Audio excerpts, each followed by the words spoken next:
Welcome to the Retro Network Time Machine Podcast. You've got Mickey here. A little bit of news for you. This feed has been dormant for a little while. A lot of you probably know if you listen to this show for a long time.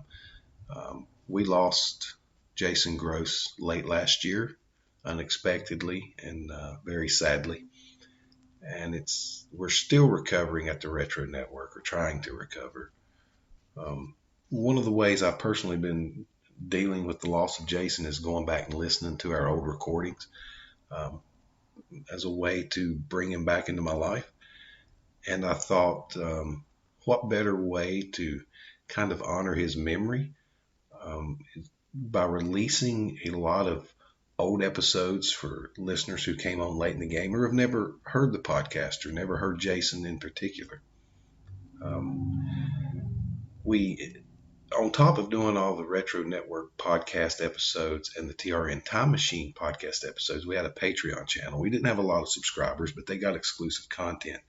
Shows like Grocery Stories, After Hours, which was so much fun to do. And it dawned on me that there is so much Jason goodness that most of the world has never heard.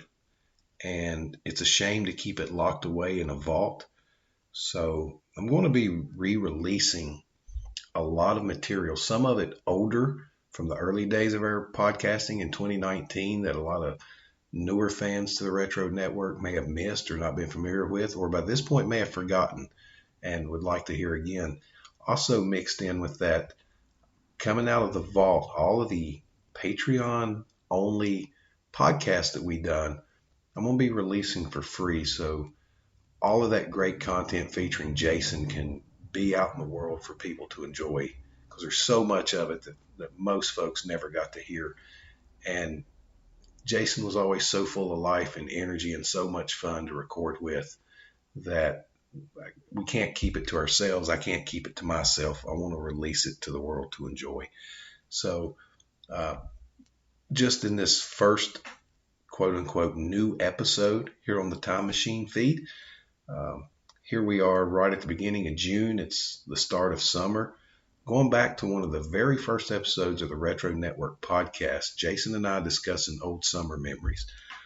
So I really hope you enjoy it, and hopefully it brings some great nostalgia to the forefront for you. And keep your eyes on this podcast channel, the TRN Time Machine channel. This is where all of these newly released episodes and revamped episodes are going to drop on a fairly regular basis. So stay subscribed, stay tuned, and hopefully enjoy it. Thanks.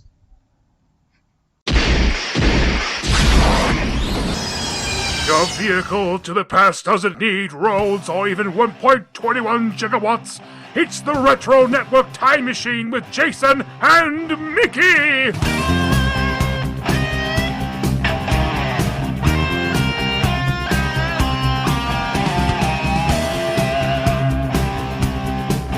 All right, we're back for our main discussion this time, talking 4th of July, talking summer. And let's start with kind of rolling off what we were talking about a couple episodes ago when I told you about my little proposal story. You said that your proposal story had to deal with around 4th of July, Mick. Yeah, so wife and I had been dating for quite a while, and I decided to propose to her. And you know, it goes back to childhood. You measure the year, you have certain milestones. And for me, they were always Christmas and not necessarily my birthday, but Christmas and 4th of July were like the two big, beginning of school, end of school. Mm-hmm. So 4th of July was always big ever since I was a kid. My dad made it a big deal. So, you know, I'm thinking about proposing, and 4th of July is coming up. And I thought, well, this 4th of July, I'm going to propose on the 4th of July. And, took her to the town park. We were out walking that night. It was later in the evening, and I proposed to her. And of course, she said yes, and I didn't even have to bribe her or anything. So we're going back, and we're sitting in the car for a minute, and I'm great friends at this point in time. This is in late 90s, early 2000s. This is 2000, and then in that time period, I'm great friends with all the local town cops. And so we're about to leave, and here comes one of the town cops, the one I was most friendly with, and he sees us and backs in and shuts his car off, and he says, "Yeah, what y'all doing?" I said, "Well, I just proposed a marriage and you ruined it." And he said, "Oh man, quit shitting me. Really, what y'all doing?" I said, "Yeah, no, really. We had to show him the ring." And he's like, "Well, hey, that's congratulations." And I said, "Yeah, so we're just gonna celebrate, but so I got this whole trunk load of fireworks I bought today and nowhere to set them off." And of course, fireworks are illegal in Virginia. I had to go to Tennessee to buy them. And he said, and he just shrugs and says, "Set them off right here." And he said, "What are they going to do? What are they going to do? Call the law?" I'm like, "Well, that's true." So we get out and we set off a couple fireworks, and then over his radio, you can hear Central Dispatch, Control 584. Yeah, 584. Go ahead. So where exactly are you? Are you in town or? Yeah, we're in the town park. Okay. Where the baseball fields and tennis courts and all this stuff is. And he's answering them back, "Yeah, I'll check it out." Over. You know? And as he says that, we light another mortar and it goes off and blows up over town. And so after 3 or 4 calls like that, here comes the other town cop. Small town, there's only 1 or 2 on duty. Usually 1 on duty at night, but holiday like that, there's 2. And this town cop was one of the meanest, most strict cops around. And he had given me numerous tickets, even being friendly with him. Well, he pulls up, "What are y'all doing?" And he's like, "We're shooting off fireworks." And he looks in the trunk and he says, "Give me one of them Roman candles." So it don't take long. We've got county laws and state law there. Everybody's got Roman candles. They're having competitions to see who can shoot out a street light. And we blow. Oh my God. We blow up our mortar launcher, and we think the fun's over until one of the cops goes over to the third base and pulls the base out of the ground, revealing the pipe, and we're start dropping them down and shooting them out of third base of the baseball field. It was a beautiful start to the last 19 and some odd years for the wife and I. So what was she doing as this is going on? Is she enjoying it as much as you are? She probably like your wife and other listeners' wives, she puts up with a lot of stuff that she wouldn't normally do on her own. So she was participating, and I don't know. We just had a great time, and it was nice to know we were in the company of law enforcement officials that we couldn't get in trouble with, and it was just a good time. Always good to have those cops as friends. Friends in high places. That's a great story. Yeah, I remember some fun fireworks experiences. Probably not as fun as setting off fireworks with cops, but we always went down to, this is back in Pennsylvania, we went down to Altoona, and there was always a 4th of July show. They still do it, and it's at a park, like a little amusement park, and it's surrounded by mountains. So you get down there, you're just trying to find a place to park and put your lawn chairs out to watch a show. And what they'll do to start the show, they always shoot up one of those that's just this huge booming sound, one like really bright blast, and echoing off of the mountains there. It sounds like a volcano erupting or something. You know, it's just such a incredible sound. And then they shoot up a bunch of those at the same time, and oh man, it's the acoustics of where they would shoot those off and still do is awesome with those mountains. So we would go down there many 4th of Julys to watch the fireworks show. But I don't know, fireworks, I don't know. Every time I buy fireworks, I feel like I'm about 10 years old. And I'm like trying to hide from my dad, shoot these off somewhere where we're not going to get in trouble. And now that my oldest is 14, I can start letting him light off some of the bigger ones. That I would be like, "No, son, stay back. Let Dad do this." And so now he's getting in the fun, and I don't know what it is about it that just takes me back to that time when, oh man, we got to find some M80s or whatever, firecrackers, something that's a little bit dangerous, a little bit on that edge of. I think Pennsylvania was a state that didn't allow really the big mortar shots either. And like my uncle would drive over to New York State or somewhere to get the mortar shots and other little firecrackers and M80s and M whatever 1000s that they that they get. So there was a little bit of that illegal substance going on. I remember as a kid. We never had to hide anything from my old man. You know, my dad was an outlaw from way back, and he would make the pilgrimage for everybody over to Tennessee. There's a place in Tennessee called Crazy Herbs. So that tells you it's a good place right there. Right. And it's been there my whole life. It's where we still go. We make the trek, and he would bring back everything. But it goes even farther back for him because he was the chief of the fire department for years through the 80s. And they were the ones who done the town fireworks. So he had the connections, he had the know-how. So even beyond that part in his life, we had the most awesome fireworks shows around just because he had the know-how. Mm-hmm. But you talked about fireworks. Was fireworks the only thing that you had there in the town, or did you have like a whole celebration throughout the day? Well, there's some like little towns that would do parades. I can't remember. I don't think my hometown had a 4th of July parade, but there were some other ones close enough within driving distance that we could go to and watch. And I remember catching a few as a kid. But our stuff was a little bit later in July when the county fair would come and we would do more parades and, you know, get the whole town together. It wasn't really around 4th of July. Well, we grew up in the little town. We grew up in Glade Spring, Virginia, very small town. But 4th of July was, besides Christmas, was the big event of the year. And so we would have the street vendors, all the food vendors, funnel cakes and all that good stuff. You could buy all the cheap crap. We had live bands all day, horseshoe tournaments. And actually, a lot of that started when they moved to town. They used to have it at the town baseball field, and they would have a yearly softball tournament. Mm-hmm. And like one of the big attractions was donkey baseball. Have you ever heard of donkey baseball? I have heard of donkey baseball. I don't remember ever seeing it or watching it, whatever, participating, but I have heard of it, yes. Well, for the uncultured listeners that we may have, donkey baseball is you play baseball, but everybody's riding donkeys. So crazy. Now, let me tell you, this is as southern gets right here.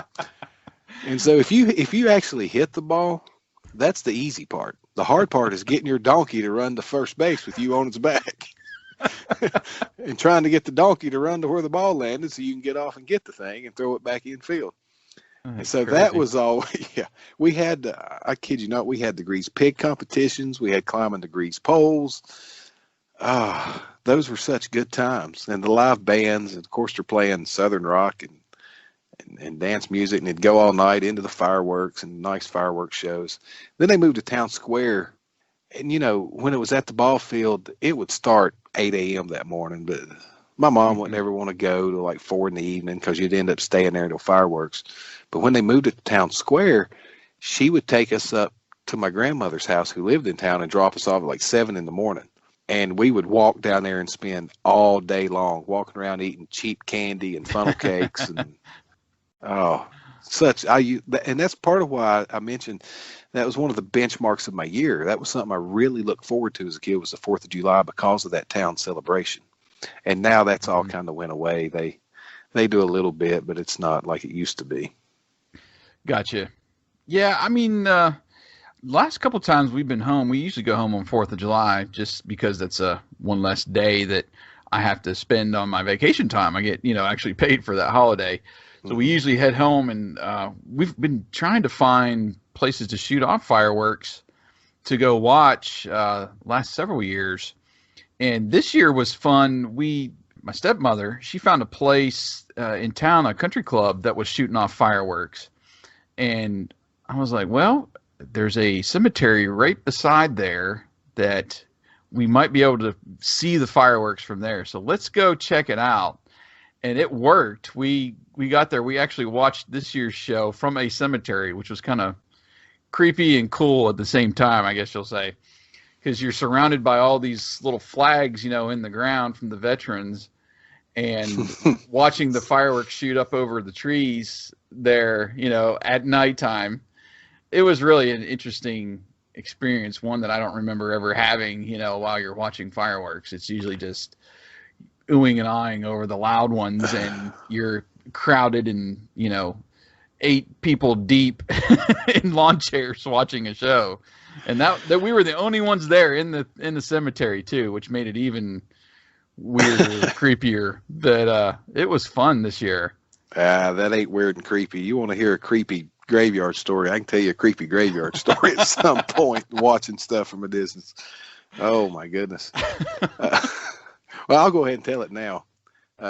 You may want to put the earmuffs on some kids if they're around, but in the town I grew up in, we had this graveyard, and this ties into our little summer theme here because this only happened in the summertime, but it had a circular drive all the way around it.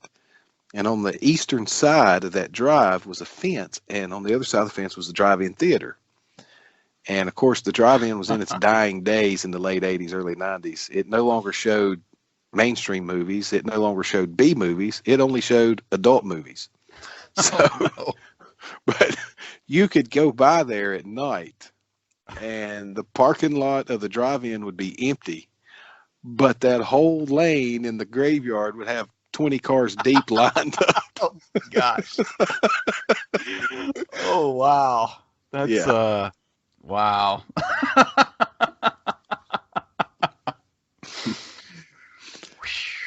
Small town life, folks. I guess so. Wow. Yeah. Well, besides 4th of July, what else did you get into in the summers a lot of? Well, we experienced a little bit of that on our trip this week, which was going to the lake, really is a dam where we go to, and they had just a little small beachfront there. You know, this is central PA, so we don't have a huge, you know, if you're going to drive to the ocean, you got to drive a while. So the closest thing we had was a small little dam in a beach area that we would go to and hang out during the summer. And just the community pool kind of experience. I just started watching the 3rd season of Stranger Things, and one of the scenes, that first scene with Billy, who's walking to get up onto the lifeguard chair at the community pool, and he yells at the kid to stop running. I was like, oh my gosh, that just takes me back right there of being at the community pool.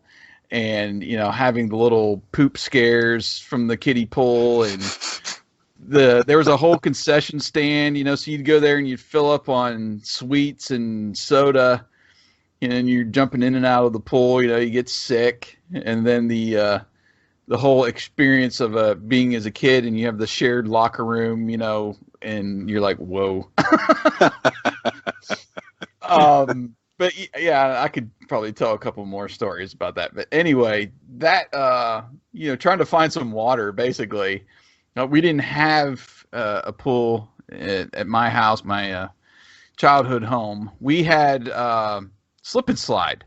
Oh, so that was our experience outside of going to the community pool. I had a sprinkler that was like this bug, and his antenna was like would spray water. You'd hook it up to your hose. So that was one thing we could jump through. And then I got a slip and slide. You hook your hose up to that. Mm-hmm. And then I had the bright idea of, okay, we're going to do the sprinkler at the front of the slip and slide to get that so you can jump through that, and then you can slide down the slide. And I remember this pretty vividly. So we're going on that for a while, and it's starting to make a huge puddle, like mud puddle. So we just decided, all right, let's get the sprinkler back. Let's tear the slip and slide back, and let's just slide in the mud. Oh, this is in our backyard at my childhood home. And so we just started mud sliding. And my dad came home and about had a you-know-what fit for his grass. He's like, look what y'all did to my grass. And I can just remember running for the woods. We just hauled it out of there to get away from his wrath. But we just tore up like a whole, 50-foot section of his yard and just made it a huge mud pit thanks to that slip and slide and that sprinkler. So, it's all about finding that friend who had the pool or begging the mom to go to the local community pool, trying to cool off, Well, my kids love going to the community pool now, but I never went to the community pool when I was a kid.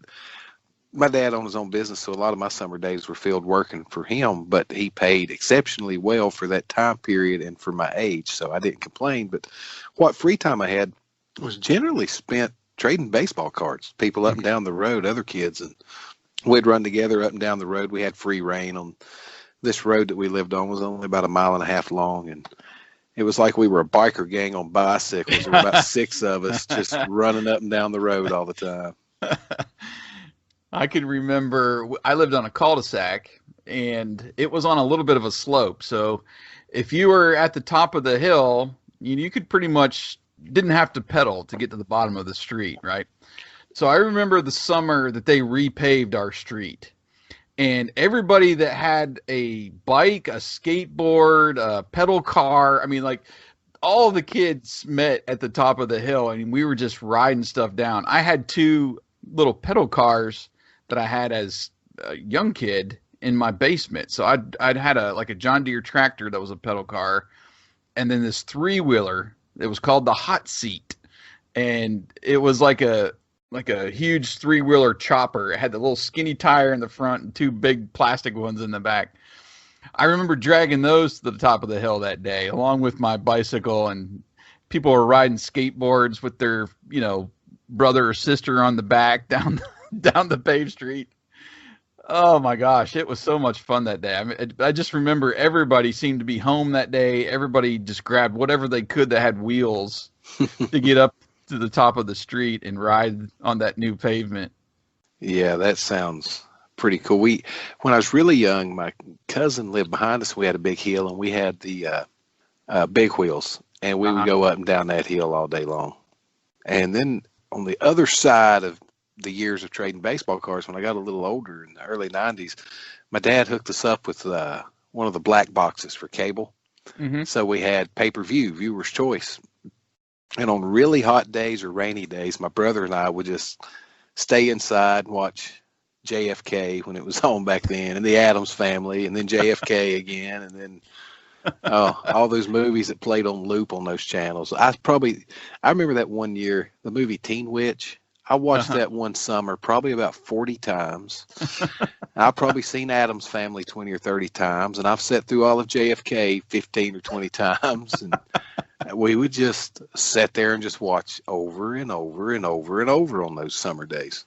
Yeah. See, we would go in on rainy days to play like Atari or something, Nintendo, when that came out.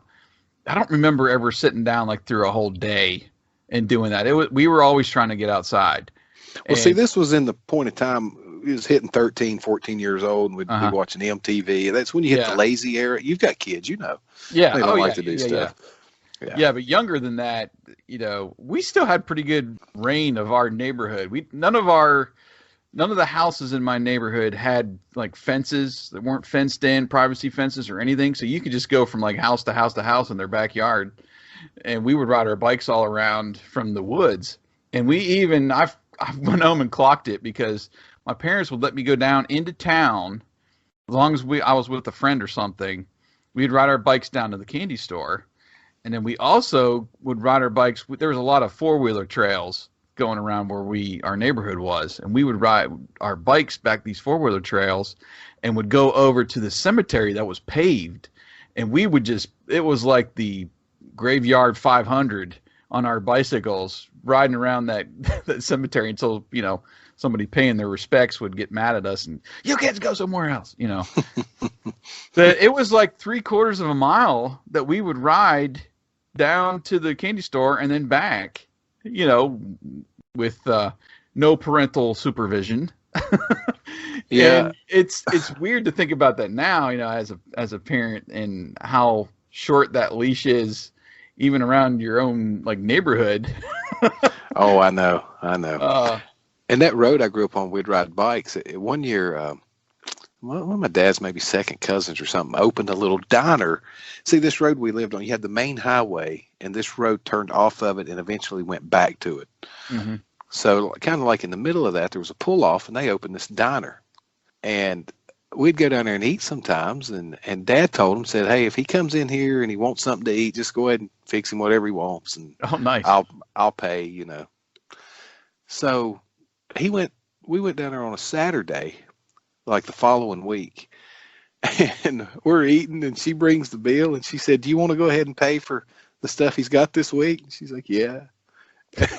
And they bring my dad a bill. I don't know what the total was, but I can tell you that stopped right then and there, me going down there and eating, because I wasn't just going for lunch. I would go in there and eat breakfast, lunch, dinner, and they also sold convenience items like cookies and crackers and chips. I was getting 3 or 4 bags of chips and cookies. It was probably a week's worth of groceries that I consumed that he had to pay for that Saturday. Wow. That reminds me of like the room service bill in Home Alone 2. Yeah. You spent $900 and whatever in room service. Yeah. Well, the sad thing is I could have spent more if Yeah, right. I was trying to be conservative. But when you have that carte blanche in the summertime to stop in there and get a nice cold drink or a milkshake and some cookies, and hey, what's today's special? Lasagna? Yeah, give me some of that lasagna. Go back and eat a hamburger at dinner, and give me a piece of pie and some banana pudding and a milkshake. Wow. And it could have been worse. Yeah. See, it was all about the candy for me. I mean, I could care less about riding down to Tasty Freeze and getting a chili dog. It was all about going to the candy store and filling up. See, we lived on a hill, so I could basically coast into town. But we would end up pushing our bikes back. So we would coast into town. You get our, ice cream, your WWF ice cream bar. We'd get some of those, and you get as much candy as you could in you, so you had enough energy to get your bike back up the hill to get back home. So we weren't thinking about meals. We were just thinking about sugar. We wanted sugar. And we never had that, There was no tab at the Buzzard's grocery store there in Kerwinsville, Pennsylvania, let me tell you. We had to earn those money. That's another recommended product I'll have to put on the site, Biking to Buzzards, Jason's book about that. True, yes. A lot of these I've put in there. It's a short little memoir, but yeah, I've got some fun memories in there about growing up in small town PA. It was a one traffic light town, so I don't know how that was compared to your experience. Well, at least you had a traffic light. The closest traffic light to where I grew up was about 15 miles away. Wow. Yeah. We're out in the sticks. Oh, I grew up on a 45-acre farm, and when I was really young, 6, 7 years old, my cousin who lived over from us, we would spend daylight to dark just exploring the farm. Dad would be off at work. Mom would be doing her thing. My brother's not around. It's just 2 7-year-olds, 40 acres from home. Hey, look at this bloated cow in the pond. Yeah, let's go swimming. We go swimming in it and stuff.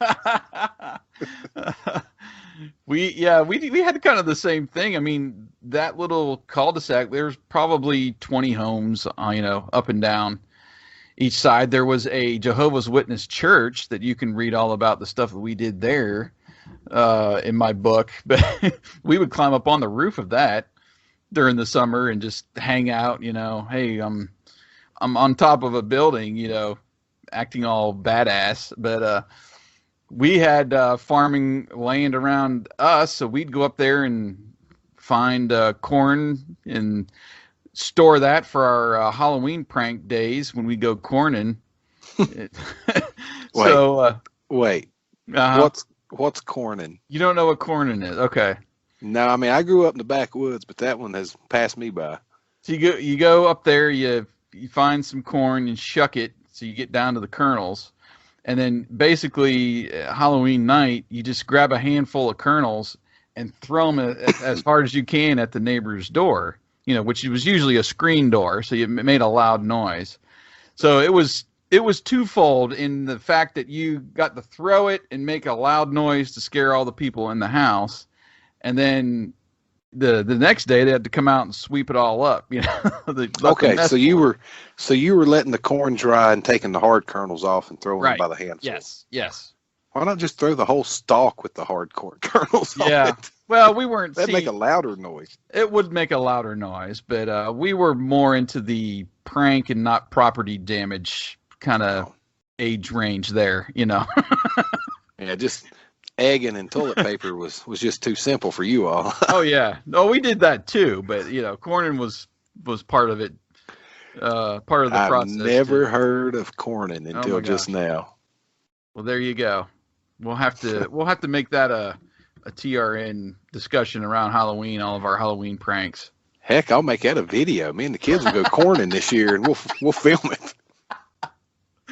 Well, living in the city, I don't have access to the corn I did as a kid, so I'll leave that to you. All right. Well, we got some summer memories there. We dished out, and we've got some more coming up on the website later this month. Just tapping into those summer memories as kids and everything. Do we have some more particular themes going with that, Mick, or is it just kind of summer memories? Well, I threw it out to folks to take from it what they wanted to, like summer vacation, whether that, trips they remember fondly or different, just the entire summer vacation. So whatever people come up with on their own, I really don't know what it'll be. For me, I can tell you the piece I'm working on is one of the big yearly traditions for us in the summertime, our yearly trip and some other vacation stuff. So I'm not sure how everybody will interpret that, so it's hard to tell what we'll get at the moment. Okay. Well, we'll kind of leave it at that and let y'all check that out on the Retro Network website.